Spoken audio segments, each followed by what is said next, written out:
जय हिंद दोस्तों, मैं आपका दोस्त चंदन सिंह फिर से हाजिर एक बार नई वीडियो के साथ आपके अपने फेवरेट चैनल CS टेक्निकल पे। तो दोस्तों, बहुत सारे पेरेंट्स के मेरे कमेंट बॉक्स में सवाल आ रहे हैं और वो सभी केंद्रीय विद्यालय में क्लास फर्स्ट में एडमिशन को लेकर के तरह तरह के सवाल पूछ रहे हैं। तो एक्चुअली मुझे टाइम नहीं मिल पा रहा है कि मैं आप सभी पेरेंट्स के सवालों को जवाब दे पाऊँ, तो इसलिए मैं एक छोटा सा वीडियो बना करके आप सभी की सवालों के जवाब देने की कोशिश करूँगा। तो दोस्तों, बहुत सारे पेरेंट्स के जो कॉमन सवाल थे, मैं उसका एक सवाल पहले बता देता हूँ, फिर एक एक करके मैं उनके जवाब दे दूँगा। तो कुछ सवाल इस तरह से थे कि क्लास 1 के लिए रजिस्ट्रेशन की डेट क्या है, यानी कब से कब तक होगा। क्लास 1 के लिए एज क्राइटेरिया क्या है, क्लास 1 के लिए जो एज क्राइटेरिया था उसमें कोई बदलाव हुआ है कि नहीं है,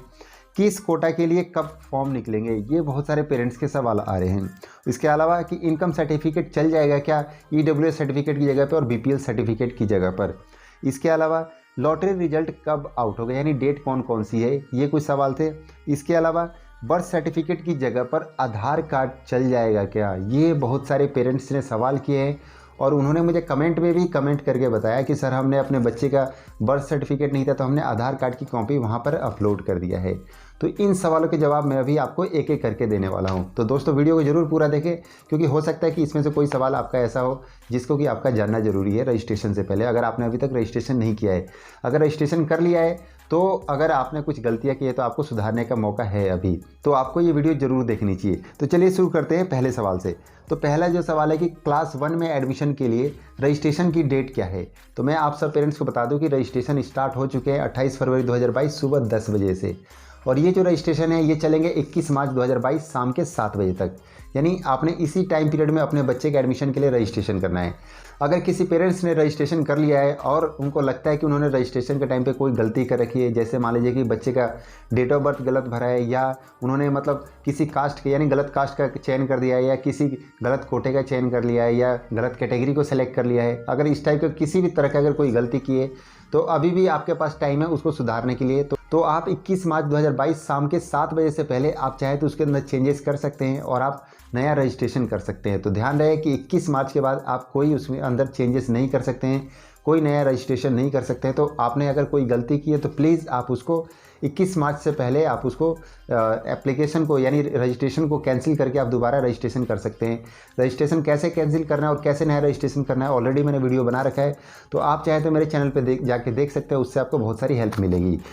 तो दोस्तों, जो दूसरा सवाल था कि क्लास 1 के लिए एज क्राइटेरिया क्या है, तो मैं आपको बता दूँ कि क्लास 1 के लिए जो पहले मिनिमम 5 ईयर्स था और मैक्सिमम 7 ईयर्स था, इस साल से उन्होंने केंद्रीय विद्यालय संगठन ने चेंज करके मिनिमम 6 ईयर्स कर दिया और मैक्सिमम 8 ईयर्स कर दिया है। उसके बाद जो अगला सवाल था कि एज क्राइटेरिया में कोई बदलाव आया है कि नहीं, तो मैं आपको बता दूं कि एज क्राइटेरिया में अभी तक कोई चेंजेस नहीं किया गया है, यानी अभी भी मिनिमम 6 ईयर्स है और मैक्सिमम 8 ईयर्स है। अगर एज क्राइटेरिया में कोई चेंजेस आएगा तो मैं उसके ऊपर तुरंत वीडियो बना करके आप सभी पेरेंट्स के साथ शेयर कर दूंगा, जिससे कि आपको एज क्राइटेरिया को लेकर के जो भी अपडेट होगा आपको मिल जाएगा। उसके बाद जो अगला सवाल है कि किस कोटा के लिए कब निकलेंगे फॉर्म, ये बहुत सारे पेरेंट्स के सवाल थे। तो मैं आप सब पेरेंट्स को बता दूं कि सभी कोटा सभी कैटेगरी के लिए क्लास 1 के लिए जो है जब आप रजिस्ट्रेशन करेंगे तो वहीं पर सभी आपके पास ऑप्शन आते हैं कि आप कौन सी कैटेगरी में कौन से कोटे में आपने फॉर्म भरना है, वो सब आपको रजिस्ट्रेशन में ही मिल जाएगा। ऐसा नहीं है कि किसी स्टेट के लिए या किसी पर्टिकुलर स्कूल के लिए अलग से फॉर्म निकलेगा या किसी कोटा के लिए अलग से फॉर्म निकलेगा, लाइक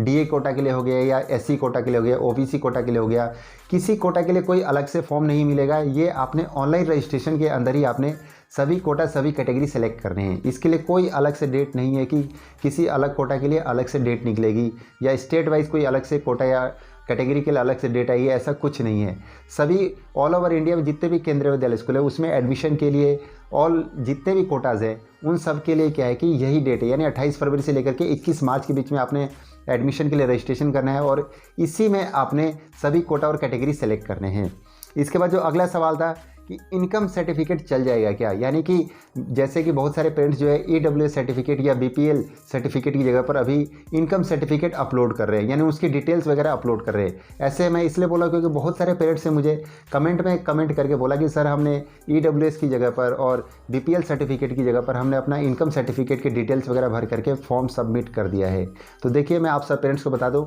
कि EWS अलग सर्टिफिकेट होता है, BPL सर्टिफिकेट अलग चीज़ होता है और इनकम सर्टिफिकेट अलग चीज़ है, यानी तीनों अलग अलग चीज़ें हैं। तो अगर आप इनकम सर्टिफिकेट के वहाँ पे डिटेल्स वगैरह मेंशन कर रहे हैं और भर रहे हैं, तो इससे पहले मैं आपसे कहना चाहूँगा कि प्लीज़ आप अपने नियरेस्ट केंद्रीय विद्यालय स्कूल में जाकर के वहाँ से पता करें कि क्या आप EWS सर्टिफिकेट की जगह पे या BPL सर्टिफिकेट की जगह पर आप अपना इनकम सर्टिफिकेट की डिटेल्स वगैरह भर सकते हैं कि नहीं भर सकते हैं। मैं ऐसा इसलिए बोल रहा हूँ क्योंकि जब आप रजिस्ट्रेशन कर रहे होंगे देख रहे होंगे वहाँ पे कि वहाँ पर EWS सर्टिफिकेट का सीरियल नंबर लिखने को आ रहा होगा, EWS सर्टिफिकेट किस दिन इशू किया गया यानी किस डेट को इशू किया गया वो लिखने को आ रहा होगा, और साथ ही साथ किसकी अथॉरिटी से इशू किया गया है, इस तरह से कुछ वहाँ पे डिटेल्स आ रही होंगी। अगर आप वहाँ पर अपने इनकम सर्टिफिकेट की डिटेल्स भर रहे हैं तो क्या हुआ कि जब आप स्कूल में मान लीजिए आपके बच्चे का एडमिशन लिस्ट में आ गया, और जब आपको स्कूल में बुलाया जाएगा एडमिशन लिस्ट मतलब एडमिशन के लिए सारे डॉक्यूमेंट्स वेरीफाई करवाने के लिए, तब अगर आप वहाँ पे इनकम सर्टिफिकेट ले जाके दिखाएंगे तो आपसे सवाल किया जाएगा कि आपने EWS सर्टिफिकेट के थ्रू मतलब अपने बच्चे के एडमिशन के लिए अप्लाई किया था और आपके बच्चे का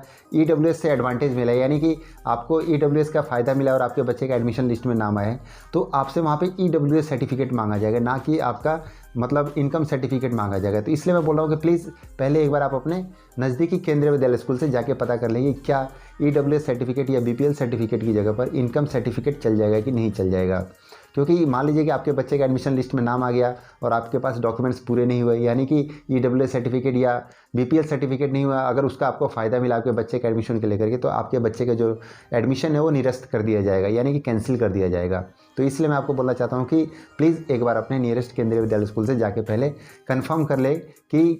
इनकम सर्टिफिकेट चलेगा या नहीं चलेगा। उसके बाद जो अगला सवाल है कि लॉटरी रिजल्ट कब आउट होगा, ये बहुत सारे पेरेंट्स के सवाल आ रहे थे। तो देखिए मैं आप सभी पेरेंट्स को बता दूं कि जो लॉटरी रिजल्ट है उसका जो फर्स्ट लिस्ट है वो आउट होगा 25 मार्च 2022 को, और जो सेकंड लॉटरी लिस्ट है वो आउट होगा 1 अप्रैल 2022 को, और जो थर्ड लॉटरी लिस्ट है मेरे ख्याल से 6 या 8 अप्रैल को आउट होनी है। एग्जैक्ट डेट एक्चुअली मैंने इसमें लिखा नहीं था इसलिए मैं आपको एग्जैक्ट डेट नहीं बता रहा हूँ, लेकिन 6 या 8 अप्रैल को आउट होगा। इसके बाद जो अगला सवाल है वो है बर्थ सर्टिफिकेट की जगह पे आधार कार्ड चल जाएगा क्या, यानी कि बहुत सारे पेरेंट्स के मेरे पास कमेंट्स आए थे कि उन्होंने बोला कि सर हमारे बच्चे का बर्थ सर्टिफिकेट नहीं था, तो हमने क्या किया कि आधार कार्ड का फ़ोटो जो है उसको स्कैन करके और उसको कंप्रेस करके हमने उसको अपलोड कर दिया, यानी आधार कार्ड को उन्होंने JPG में या PDF में कन्वर्ट करके उन्होंने अपलोड कर दिया। तो क्या ये चल जाएगा क्या? तो मैं आपको बता दूं कि केंद्रीय विद्यालय संगठन की गाइडलाइन में लिखा हुआ है कि बच्चे का जो है बर्थ सर्टिफिकेट होना अनिवार्य, यानी जन्म प्रमाण पत्र होना चाहिए। लेकिन फिर भी अगर आपने आधार कार्ड अपलोड किया है तो मैं आपसे यही बोलना चाहूँगा प्लीज़ आप एक बार अपने नियरेस्ट केंद्रीय विद्यालय स्कूल में जाएं, वहाँ से क्लियर कर लें,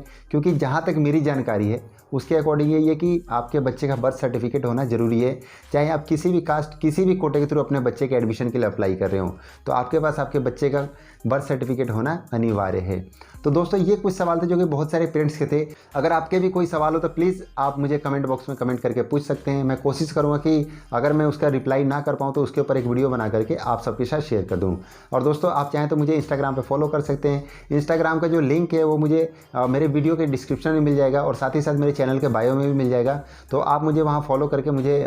मैसेज कर सकते हैं, डायरेक्ट मैसेज करके पूछ सकते हैं। जैसे ही मैं आपके मैसेजेस देखूंगा मैं आपको रिप्लाई कर दूंगा। तो दोस्तों आज के लिए बस इतना ही। अगर वीडियो अच्छी लगी हो तो आप मेरे चैनल को सब्सक्राइब कर सकते हैं और नई नई वीडियोज़ देखने के लिए केंद्रीय विद्यालय से रिलेटेड और बेल आइकन को प्रेस कर सकते हैं सबसे पहले मेरी वीडियोज़ का नोटिफिकेशन पाने के लिए। दोस्तों वीडियो अच्छी लगी तो इसको लाइक जरूर करें और ज़्यादा से ज़्यादा पेरेंट्स के पास शेयर करें ताकि जो पेरेंट्स अपने बच्चे का एडमिशन केंद्रीय विद्यालय स्कूल में कराना चाहते हैं उन सबको इस वीडियो के माध्यम से और मेरे चैनल के माध्यम से हेल्प मिल सके। दोस्तों वीडियो के लास्ट में एक खास बात, मैं आपको ऑलरेडी वीडियो बना करके बता रखा हूँ कि केंद्रीय विद्यालय स्कूल में क्लास 1 से लेकर के क्लास 12 तक जो है उन बच्चों को फ्री में शिक्षा दी जा रही है जिन बच्चों के पेरेंट्स कोविड-19 के कारण अब इस दुनिया में नहीं है। यानी कि अगर कोविड-19 के कारण जिन बच्चों के पेरेंट्स अब इस दुनिया में नहीं रहे हैं तो उनको क्या है केंद्रीय विद्यालय स्कूल में फ्री ऑफ कॉस्ट शिक्षा दी जा रही है, यानी फ्री में उनको शिक्षा दी जा रही है। तो अगर आपके आसपास में या आपके फैमिली में या आपके रिलेशन में या आपके फ्रेंड सर्कल में अगर आपके नॉलेज में कोई ऐसा बच्चा हो जो कि जिनके माता पिता कोविड-19 के कारण अब इस दुनिया में नहीं है तो उन बच्चों को क्या है कि केंद्रीय विद्यालय स्कूल में फ्री में शिक्षा दी जाएगी क्लास 1 से लेकर के 12 तक, यानी कि उनको कोई भी फ़ी पे नहीं करना होगा। तो आपने बस इतना करना है कि अगर आपके नॉलेज में ऐसा कोई बच्चा हो तो प्लीज़ आप उनको बताएं या उनके जो भी अभी गार्जियन होंगे उनको बताएं कि आप केंद्रीय विद्यालय स्कूल में एडमिशन के लिए ट्राई करें। उनको फ्री ऑफ कॉस्ट सारी शिक्षाएँ दी जाएंगी केंद्रीय विद्यालय स्कूल में। तो दोस्तों ये मैं आप लोगों से रिक्वेस्ट करता हूँ कि अगर आपके आसपास में कोई ऐसा बच्चा हो तो प्लीज़ आप उनको ज़रूर बताएं। तो दोस्तों आज के लिए बस इतना ही। तब तक के लिए थैंक यू, बाय बाय, जय हिंद, जय भारत।